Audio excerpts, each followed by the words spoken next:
오늘 우리에게 주시는 하나님 말씀은 요한복음 3장 10절에서 21절 말씀입니다. 예수께서 그에게 대답하여 이르시되 너는 이스라엘의 선생으로서 이러한 것들을 알지 못하느냐. 진실로 진실로 내게 이르노니 우리는 아는 것을 말하고 본 것을 증언하노라. 그러나 너희가 우리의 증언을 받지 아니하는도다. 내가 땅의 일을 말하여도 너희가 믿지 아니하거든. 하물며 하늘의 일을 말하면 어떻게 믿겠느냐. 하늘에서 내려온 자, 곧 인자 외에는 하늘에 올라간 자가 없느니라. 모세가 광야에서 뱀을 든 것 같이 인자도 들려야 하리니 이는 그를 믿는 자마다 영생을 얻게 하려 하심이니라. 하나님이 세상을 이처럼 사랑하사 독생자를 주셨으니 이는 그를 믿는 자마다 멸망하지 않고 영생을 얻게 하려 하심이라. 하나님이 그 아들을 세상에 보내신 것은 세상을 심판하려 하심이 아니요 그로 말미암아 세상이 구원을 받게 하려 하심이라. 그를 믿는 자는 심판을 받지 아니하는 것이요 믿지 아니하는 자는 하나님의 독생자의 이름을 믿지 아니하므로 벌써 심판을 받은 것이니라. 그 정죄는 이것이니 곧 빛이 세상에 왔으되 사람들이 자기 행위가 악함으로 빛보다 어둠을 더 사랑한 것이니라. 악을 행하는 자마다 빛을 미워하여 빛으로 오지 아니하나니 이는 그 행위가 드러날까 함이요 진리를 따르는 자는 빛으로 오나니 이는 그 행위가 하나님 안에서 행한 것임을 나타내려 함이라 하시니라.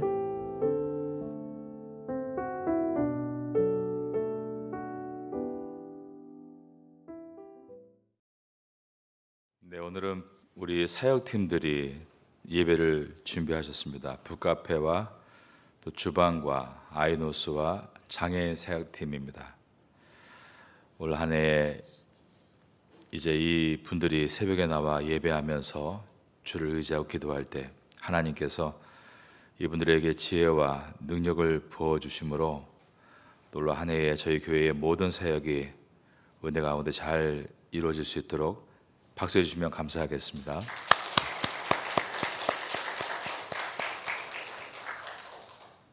오늘도 또 간식을 준비해 주신 분에게 감사를 드립니다. 어제에 이어서 예수님을 찾아온 니고데모에 대한 말씀을 계속 봅니다. 예수님은 당신을 찾아온 니고데모의 조건이나 환경, 선한 행위, 미덕, 그 어떠한 곳에도 관심이 없으셨습니다. 오직 하나, 그가 성령으로 거듭났는가 아닌가에만 관심을 가지셨습니다. 니고데모는 당황했습니다. 그도 그럴 것이 니고데모는 선민을 자처하던 유대인으로서 할례를 받았고 종교행위의 열심인 자로 율법을 완벽하게 지켜내는 그 당시 유대 사회에 6천 명밖에 없었던 바리새인 중에 한 사람이었기 때문입니다. 그리고 유대 사회의 입법과 사법과 행정권을 가지고 있던 71명으로 구성된 사내들인 공회 안에 있는 공회원이었습니다. 또한 그는 큰 부자였습니다.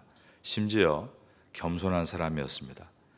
부와 명예와 지성과 고매한 인격까지 그는 사람이 갖출 수 있는 모든 것을 갖춘 고지에 올라선 사람이었던 것입니다. 그런데 그를 향해 예수님은 내가 거듭나지 않으면 하나님의 나라를 볼 수 없다라고 말씀하셨습니다. 요한복음 3장 3절입니다. 예수께서 대답하여 이르시되 진실로 진실로 내게 이르노니 사람이 거듭나지 아니하면 하나님의 나라를 볼 수 없느니라. 이 말씀의 뜻은 니고데모여, 내가 거듭나지 않으면 천국에 들어갈 수 없다라고 하신 것입니다.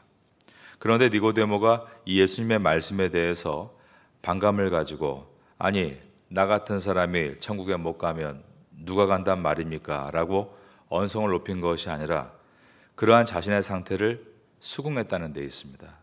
3장 4절입니다. 니고데모가 이르되 사람이 늙으면 어떻게 날 수 있사옵나이까? 두 번째 모태에 들어갔다가 날 수 있사옵나이까? 이 니고데모가 3장 4절에서 물은 이 질문에 대해서 어떤 사람들은 니고데모의 무식함이다 라고 쉽게 단정을 짓는데 그것이 아님을 오늘 설명을 드리겠습니다. 3장 3절에서 예수님께서 사람이 거듭나지 않으면 하나님의 나라를 볼 수 없느니라 해서 거듭나다는 성경 원어로 겐네세 아노센이라는 수동태입니다. 이 말은 거듭나는 것은 우리의 힘으로 되는 것이 아니다라는 뜻입니다.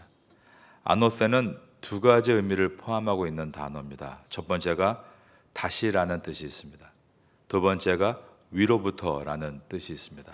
즉 거듭남이라는 것은 위로부터, 즉 하나님으로 인해서 다시 재창조된다라는 뜻이었습니다. 우리가 교회에서 예수님 믿으면 거듭났다, 서로 거듭났냐, 거듭났다 말을 많이 해주는데 이 거듭났다는 것이 얼마나 깊은 의미인 줄 우리가 이 본문에서 보게 됩니다. 거듭남은 하나님으로 인해 다시 재창조된다라는 뜻인 것입니다. 예수님은 이 땅의 모든 사람을 대표하는 인격적으로, 실력적으로나 그리고 인간적으로나 가장 높은 정상에 있는 니고데모에게 사람은 거듭나지 않으면 천국에 들어갈 수 없다라고 말씀하셨습니다. 그러자 니고데모가 예수님께 사람이 늙으면 어떻게 날 수 있습니까? 두 번째 모태에 들어갔다가 날 수 있사옵나이까? 라는 이 4절의 질문은 사람이 어떻게 그렇게 재창조되듯이 거듭날 수 있단 말입니까? 어머니 뱃속에 다시 들어갔다가 나올 수는 없지 않습니까? 라는 질문이었습니다. 이 질문에 대해서 니고데모가 거듭남의 의미를 너무 모르는 무식한 질문을 했다, 이렇게 단정을 짓는 사람들이 있는데 제가 그 당시에 유대인들이 가지고 있던 거듭남 사상에 대해서 설명을 드립니다. 이방인들이 나이가 들어서 유대교를 믿게 되는 경우가 있었습니다. 그러면 먼저 유대인이 되는 의식을 치러야 했습니다. 이방인들이 유대교로 개종하는 의식은 기도와 희생 제사와 그리고 세례 의식을 통해서 개종할 수 있었습니다. 그때 유대인들은 그 어른 이방인을 가리켜 거듭난 자다, 새롭게 출생한 자다라고 불렀습니다. 그러므로 거듭남 사상이 유대 사회에 분명히 있었던 것입니다. 그리고 한 예식을 치렀는데 그것은 새롭게 유대인으로 태어난 그 이방인에게 갓난 아기가 먹는 우유를 먹이는 예식을 한 것입니다. 다시 태어났다는 의미였습니다. 심지어 랍비들 사이에서는 그렇게 예식을 치르면 이방인이 완전히 유대인으로 새롭게 태어난 것이기 때문에 아직 이방인인 원래 자기 누이 동생과 결혼을 해도 되느냐 마느냐에 대한 조금 엉뚱하지만 진지한 토론을 할 정도로 그 당시 유대 사회에서 거듭남에 대한 이해는 분명했던 것입니다. 그러므로 바리새인이고 랍비인 니고데모가 이 거듭남에 대해서 몰라서 이렇게 예수님께 질문한 것이 아닙니다. 니고데모가 이렇게 질문한 이유는 그는 수많은 가짜 거듭남을 보아왔기 때문이었습니다. 새롭게 태어났다고 하는 사람들이 이전과 별반 다를 것이 없는 삶을 사는 것을 무수히 보아왔기에 예수님께 물은 것입니다. 니고데모가 이르되 사람이 늙으면 어떻게 날 수 있사옵나이까? 두 번째 모태에 들어갔다가 날 수 있사옵나이까? 이 뜻은 사람이 거듭난다는 것, 곧 새롭게 태어난다는 것은 늙은 사람이 다시 모태에 들어갔다가 나오는 것과 같이 불가능한 일인 듯 싶습니다. 그런데 어떻게 그것이 가능하다고 하시는 것입니까? 저는 지금까지 무수히 수많은 거듭났다고 하는 말들을 들었는데 모두가 가짜였습니다. 그러니까 나에게 진짜 거듭나는 방법에 대해서 알려주십시오 라는 의미였던 것입니다. 니고데모는 간절한 염원을 담아 예수님께 거듭남의 방법을 묻고 있었습니다. 이 니고데모의 질문이 우리에게 와 닿는 이유가 무엇일까요? 우리도 거듭났다고 말하지만 왜 거듭났음에도 불구하고 변하지 않는가? 이것에 대한 의문점과 진리에 대한 목마름을 가지고 있기 때문입니다. 예수님은 거듭남의 방법으로 물과 성령을 말씀하십니다. 5절입니다. 예수께서 대답하시되 진실로 진실로 내게 이르노니 사람이 물과 성령으로 나지 아니하면 하나님의 나라에 들어갈 수 없느니라. 물과 성령, 이것은 히브리 문학의 반복 기법입니다. 히브리 문학에서는 같은 의미의 다른 단어를 반복함으로 자기가 전하고자 하는 의미를 강조하는 문학 기법이 있었습니다. 물, 휘다토스, 성령, 푸니마토스입니다. 물, 성령 사이에 접속사 카이가 들어 있습니다. 그래서 물과 성령이다라고 번역했습니다. 카이는 동격 접속사입니다. 그러니까 더 깊게 번역하면 물, 곧 성령이라고 번역하면 더 이해가 쉽습니다. 예수님은 요한복음 7장 37절 이하에서 다음과 같이 말씀하셨습니다. 명절 끝날 곧 큰 날에 예수께서 외쳐 이르시되 누구든지 목마르거든 내게로 와서 마시라. 나를 믿는 자는 성경의 이름과 같이 그 배에서 생수의 강이 흘러나오리라 하시니 이는 그를 믿는 자들이 받을 성령을 가리켜 말씀하신 것이라. 그 배에서 생수의 강이 흘러나오리라 하시니 이는 그를 믿는 자들이 받을 성령을 가리켜 말씀하신 것이다 라고 하셨습니다. 물이 바로 믿는 자의 받을 성령이라고 오늘 요한복음 3장에서 만나는 궁금증을 요한복음 7장이 풀어준 것입니다. 그러니까 물과 성령으로 거듭나야 한다는 말은 한마디로 성령으로 거듭나야 한다라는 뜻입니다. 그런데 왜 굳이 물과 성령 이 두 가지 단어로 반복했을까요? 단순히 언어의 강조만을 위해서 그렇게 나열한 것이라고는 생각하지 않습니다. 성경에서 물은 심판과 생명을 동시에 상징합니다. 심판과 구원이 동시에 일어나는 사건을 세례라고 부르죠. 저주의 물이 퍼부어져서 죄인인 내가 죽고 의인으로 살아나는 것을 상징적으로 보여주는 예식이 세례 예식입니다. 그래서 베드로전서에도 물을 가리켜 세례다라고 정의했습니다. 베드로전서 3장 20절 이하에 보면 그들은 전에 노아의 날 방주를 준비할 동안 하나님이 오래 참고 기다리실 때에 복종하지 아니하던 자들이라. 방주에서 물로 말미암아 구원을 얻은 자가 몇 명뿐이니 겨우 8명이라. 물은 예수 그리스도께서 부활하심으로 말미암아 이제 너희를 구원하는 편이 곧 세례라. 사도 바울도 이스라엘이 홍해를 건너는 사건을 구름과 바다에서 세례를 받은 사건이다라고 표현했습니다. 애굽의 죄인들이 빠져 죽고 이스라엘이라는 하나님의 백성들이 살아 올라오는 사건이 바로 홍해 사건입니다. 이렇게 물 곧 세례는 죄가 죽고 하나님의 백성이 살아나는 심판과 구원의 사건을 상징하는 것입니다. 그런데 그 세례 예식은 성령으로 말미암아 하나님의 택한 백성들이 일어나게 될 구속의 사건을 보여주는 예표였습니다. 그러므로 요한복음은 죄인은 하나님의 선물인 성령으로 다시 태어나지 못하면 아무리 니고데모와 같이 선한 열심을 내고 종교 행위를 한다 해도 절대로 하나님 나라에 들어갈 수 없다는 것을 오늘 보여주고 있는 것입니다. 2장에서 살펴보았던 가나의 혼인잔치, 그 다음 보았던 성전 파괴 사건, 그리고 오늘 니고데모의 대화까지 이 세 가지 이야기가 모두 하나를 말하고 있는데 오직 세상 죄를 지고 가는 하나님의 어린 양의 피로서만 죄를 씻음받을 수 있고 죄를 씻음받은 후에는 거듭나게 되는데 그것은 오직 성령이 임하심으로만 가능하다 말씀하고 있는 것입니다.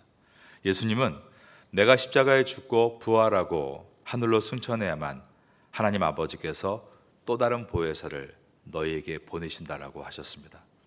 또 다른 보혜사란 예수님도 보혜사시다라는 뜻입니다. 보혜사는 헬라어로 파라클레토스를 번역한 것인데 변호자, 위로자, 상담자라는 뜻입니다. 이것을 우리 한글 성경은 한자어를 써서 보호하시고 은혜를 주시고 가르치신다라는 의미로 보혜사라고 번역을 해 놓았습니다. 예수님은 이 땅에 오신 보혜사이십니다. 그러나 예수님께서 이 땅에 오신 그 초림의 목적은 인류의 모든 죄값을 십자가에서 당신의 피값으로 대신 치르시고 구원의 문을 여시는 것이었습니다. 그렇게 되면 성부 하나님께서는 이제 약속하신 또 다른 보혜사를 우리에게 보내신다라고 하셨습니다. 사도행전 1장 4절과 5절에서 예수님께서 하신 말씀입니다. 사도와 함께 모이사 그들에게 분부하여 이르시되 예루살렘을 떠나지 말고 내게서 들은 바 아버지께서 약속하신 것을 기다리라. 요한은 물로 세례를 베풀었으나 너희는 몇 날이 못되어 성령으로 세례를 받으리라 하셨느니라. 이처럼 하나님께서 약속하신 또 다른 보혜사는 바로 성령님이십니다. 그러면 성령님으로 세례를 받는 방법은 무엇인가? 그것은 바로 이렇게 새벽에 우리가 모여서 기도하듯이 성도가 모여 기도하는 것이다 라고 되어 있습니다. 사도행전 1장 14절에 기록된 말씀입니다. 여자들과 예수의 어머니 마리아와 예수의 아우들과 더불어 마음을 같이하여 오로지 기도에 힘쓰더라.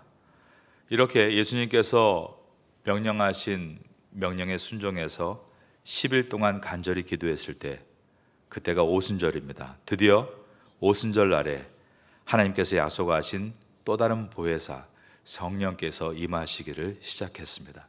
2장 1절 이하의 말씀입니다.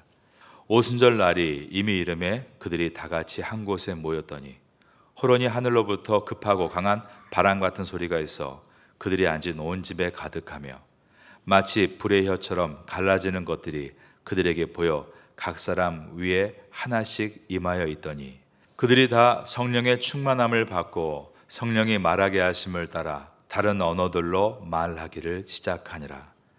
성령 충만이란 수동태입니다. 성령을 내 안에 능동적으로 넣는 행위가 아니라 내가 성령 안으로 들어가는 수동적인 행위입니다. 물속에 들어가면 물이 내 몸을 띄우고 그 물의 흐름을 따라 흘러가듯이 내가 성령님 안으로 들어가면 성령님이 나를 인도하시고 나는 그분의 뜻에 따라 흘러가게 되는 것입니다. 바로 이것이 물과 성령으로, 다른 말로 하면 물, 즉 성령으로 거듭난다라는 뜻입니다. 계속해서 예수님은 니고데모에게 거듭남에 대해서 설명해 주십니다. 요한복음 3장 6절에서 8절을 보겠습니다. 육으로 난 것은 육이요 영으로 난 것은 영이니 내가 내게 거듭나야 하겠다는 말을 놀랍게 여기지 말라. 바람이 임의로 불매 내가 그 소리는 들어도 어디서 와서 어디로 가는지 알지 못하나니 성령으로 난 사람도 다 그러하니라. 예수님은 거듭난다는 것은 바람이 부는 것처럼 어디에서 어떻게 오는지는 모르지만 바람이 지나간 자리에는 흔적이 남듯이 거듭남의 흔적이 남는다라고 말씀하셨습니다. 예수님은 바람을 예로 들어 이 땅에서 알 수 있고 볼 수 있는, 즉 가시적으로 나타나는 거듭남의 결과가 있다라고 말씀하십니다. 그런데 니고데모가 성령님과 그분의 역사에 대해서 이해를 하지 못했습니다. 9절입니다. 3장 9절 같이 읽겠습니다. 시작. 니고데모가 대답하여 이르되 어찌 그러한 일이 일어날 수 있나이까. 예수님은 이 땅에 오신 보혜사이십니다. 가시적으로 보이시는 주님이십니다. 그런데 그 주님 말씀하시는 것을 니고데모가 믿지 않았습니다. 그러자 예수님은 지금 눈에 보이는 가시적인 보혜사인 내가 전하는 말을 믿지 않는다면 눈에 보이지 않은 불가시적인 또 다른 보혜사 성령을 통해 실제로 거듭나게 되는 일을 내가 어떻게 믿겠느냐라고 하신 것입니다. 12절입니다. 내가 땅의 일을 말하여도 너희가 믿지 아니하거든 하물며 하늘의 일을 말하면 어떻게 믿겠느냐. 그러시면서 예수님은 거듭남, 구원의 진리에 목말라하는 니고데모에게 지금 눈에 보이는, 즉 가시적으로 보이는 보혜사 자신이 이 땅의 사람들이 구원을 얻도록 하기 위해서 온 인류의 죄값을 치르시기 오신 어린 양이신 것을 설명해 나가십니다. 3장 13절입니다. 하늘에서 내려온 자 곧 인자 외에는 하늘에 올라간 자가 없느니라. 모세가 광야에서 뱀을 든 것 같이 인자도 들려야 하리니 이는 그를 믿는 자마다 영생을 얻게 하려 하심이니라. 14절을 보면 예수님은 광야에서 노뱀이 들려진 것처럼 자신도 들리셔야 한다라고 니고데모에게 말씀하십니다. 이 이야기는 우리가 알고 있는 민수기 21장의 이야기입니다. 출애굽한 이스라엘이 광야를 건너 가나안으로 가는 길에 에돔 지방을 지나게 되었습니다. 그런데 에돔 사람들은 이스라엘이 자기네 땅을 통과하지 못하도록 막습니다. 그래서 이스라엘은 에돔을 빙둘러 지나가야 했습니다. 그 여정이 심히 고단했기 때문에 이스라엘 진중 안에 또다시 불평이 쏟아지기를 시작했습니다. 왜 모세는 애굽에서 잘 있는 우리들을 데리고 나와서 이 고생을 시키느냐며 모세를 향해 분노한 것입니다. 그러자 하나님께서는 이스라엘 회종을 향해 진노하셨습니다. 그리고 불뱀을 푸셔서 이스라엘의 많은 사람을 죽게 하셨습니다. 광야의 불뱀은 물리게 되면 불같은 고열이 나고 이내 죽게 되는 맹독을 가진 뱀입니다. 그러므로 이스라엘 백성들은 모세에게 찾아와 제발 하나님께 부탁해서 우리를 좀 살려달라고 간청을 합니다. 모세는 그들의 중보자가 되어 하나님께 간절히 저들을 용서해달라고 기도했고, 하나님은 모세의 부탁을 들으시고 모세에게 처방을 내려주시는데, 그것은 노스로 만든 뱀을 장대에 높이 달아 뱀에게 물린 자들에게 그 뱀을 쳐다보도록 하라라는 것이었습니다. 여러분 한번 생각해 보십시오. 지금 죽어가는 자들이 왜 이렇게 된 것입니까? 뱀 때문에 죽어가고 있는 중입니다. 그런데 장대에 노수로 뱀 모양을 매달아 놓고 그 뱀을 쳐다보면 산다고 한다면 순순히 그 뱀을 쳐다볼 사람이 몇 명이나 있을까요? 거기다가 히브리 백성들은 창세기의 내용을 알고 있는 사람들입니다. 그래서 가장 싫어하는 짐승이 뱀이었습니다. 그것도 설상가상으로 놋으로 만든 뱀이라고 되어 있는데, 놋은 심판을 상징합니다. 그러니 더더욱 그 놋뱀 장대는 홀대를 당할 수밖에 없는 것입니다. 당시에 고대 시대에 뱀에게 물리면 고약이나 술을 사용해서 치료하라라는 기록문이 많이 들어 있습니다. 차라리 그와 비슷한 어떤 약방문을 처방해 주셨다면 열심히 시도라도 해 보았을 텐데, 엉뚱하게 노뱀을 쳐다보기만 하면 산다라고 하시니 다들 기가 찼을 것입니다. 예수님은 그 민수기의 이야기가 바로 당신이 저주의 노뱀이 되셔서 저주의 나무인 십자가에 달리실 것을 예표한다는 것임을 니고데모에게 말씀하신 것입니다. 니고데모가 무척 당황했을 것입니다. 할례를 받고 제사를 지내며 율법을 목숨 걸고 지켰고 도덕적으로 학문적으로 추앙을 받던 그가 예수님께 나와서는 너는 거듭나지 않으면 절대 구원을 받지 못한다 라고 말씀하신 다음에 그 구원의 방법은 광야에서 이스라엘이 노뱀을 바라만 보면 살게 된 것처럼 내가 십자가에 달렸을 때 그것을 바라만 보면 살게 된다라고 하실 때 얼마나 당황했겠습니까? 3장 14절을 다시 보겠습니다. 모세가 광야에서 뱀을 든 것 같이 인자도 들려야 하리니, 여기서 인자는 사람의 인자의 아들자, 사람의 아들, The Son of Man, 바로 예수 그리스도를 말씀합니다. 14절에서 들리다라고 번역된 헬러 휩소라는 단어는 들어올리다, 교수형에 처하다라는 뜻이 있습니다. 또한 이것은 높아지다, 영광 속에 올려지다라는 뜻도 들어 있습니다. 이 단어가 쓰인 몇 군데를 여러분께 소개합니다. 요한복음 8장 28절에 보면 이에 예수께서 이르시되 너희가 인자를 든 후에 내가 그인 줄 알고, 요한복음 12장 32절에 보면 내가 땅에서 들리면 모든 사람을 내게로 이끌겠노라. 여기서 휩소어는 들어올리다, 즉 교수형에 처하다는 뜻으로 번역이 되어 있습니다. 그런데 사도행전에 가면 이 휩소어가 높아지다, 영광 속에 올려지다라는 뜻으로 번역이 됩니다. 사도행전 2장 33절에 보면 하나님이 오른손으로 예수를 높이심에, 이 단어가 휩소어입니다. 그가 약속하신 성령을 아버지께 받아서 너희가 보고 듣는 이것을 부어주셨느니라. 사도행전 5장 31절에도 이스라엘에게 회개함과 죄사함을 주시려고 그를 오른손으로 높이사, 여기에도 들어간 단어가 휩소어입니다. 임금과 구주를 삼으셨느니라. 우리가 여기서 중요한 것을 보게 됩니다.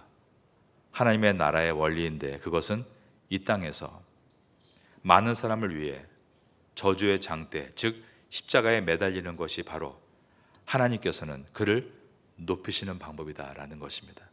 이것이 기독교입니다. 기독교는 나를 위해서 내가 높아지는 니고데모가 아니라 많은 사람을 위해서, 오늘 여기에 나와 계셨던 봉사하시는 분들과 같이 많은 사람을 위해서 내가 희생하고 십자가에 달리는 것이 하나님께서 그를 높이시는 방법이다라고 되어 있는 것입니다.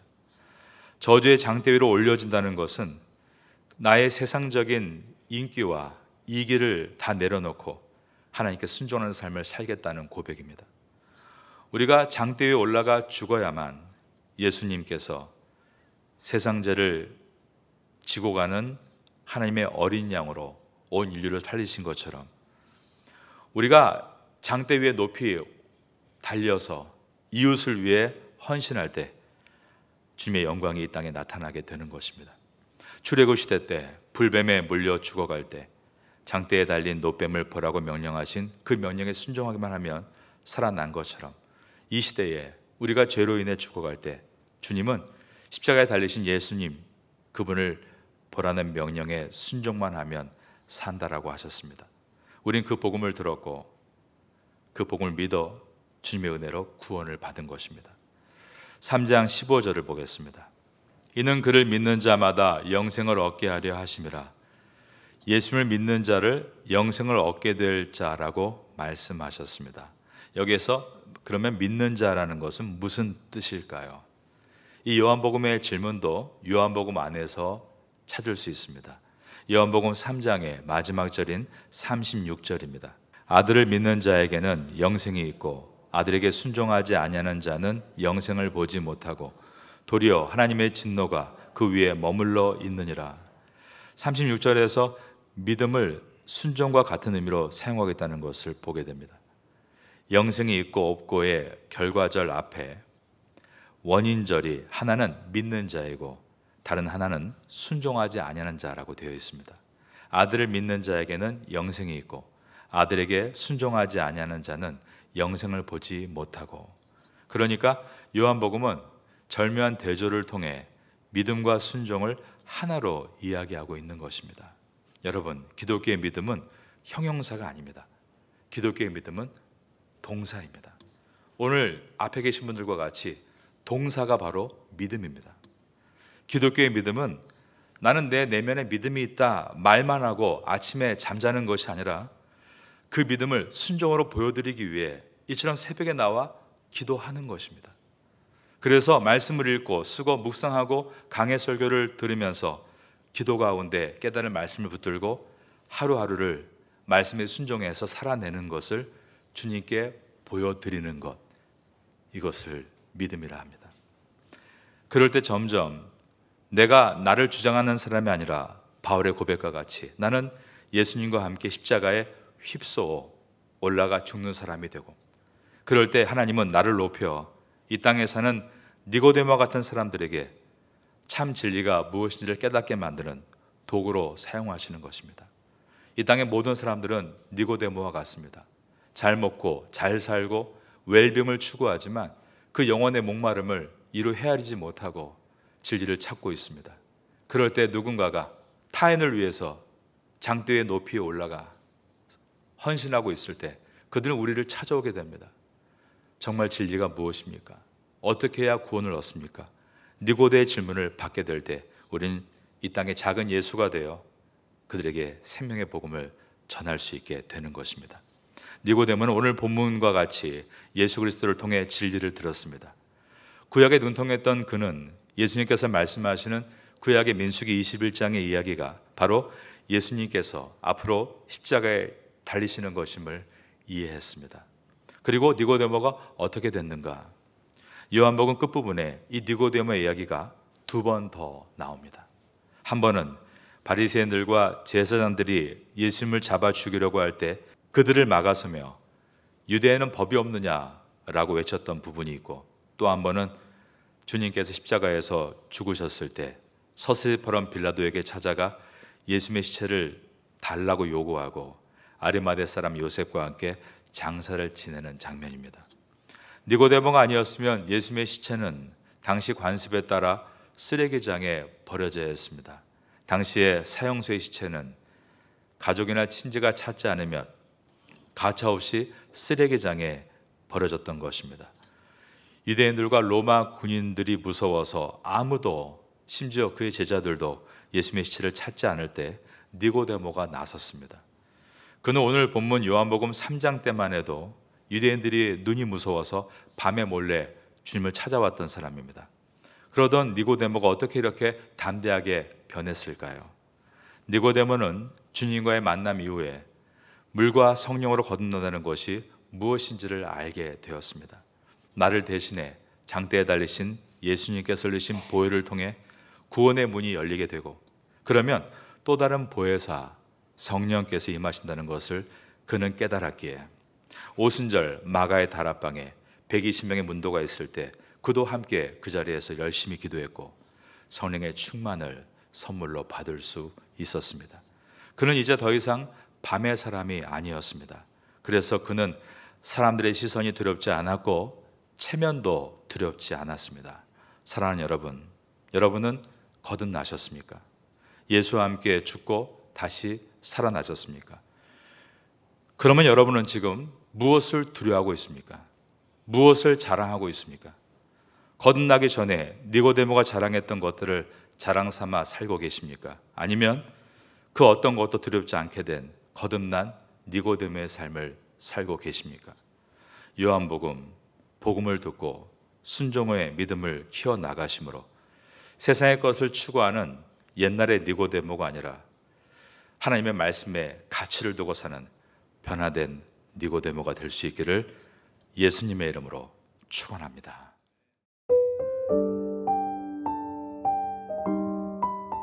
지금은 함께 기도하는 시간입니다. 1월의 공동 기도 제목은 첫째, 신년 특별 새벽 기도회를 승리롭게 잘 마치게 하소서. 둘째, 어린아이에서 어른에 이르기까지 뜨겁게 기도하는 교회가 되게 하소서. 셋째, 각 부서들이 1년 사역을 놓고 열심히 주님의 뜻을 구하게 하소서. 넷째, 개인의 사업과 학업과 건강을 위해 하나님의 지혜를 구하게 하소서. 말씀을 붙잡고 기도하는 귀한 시간 되시기를 소망합니다.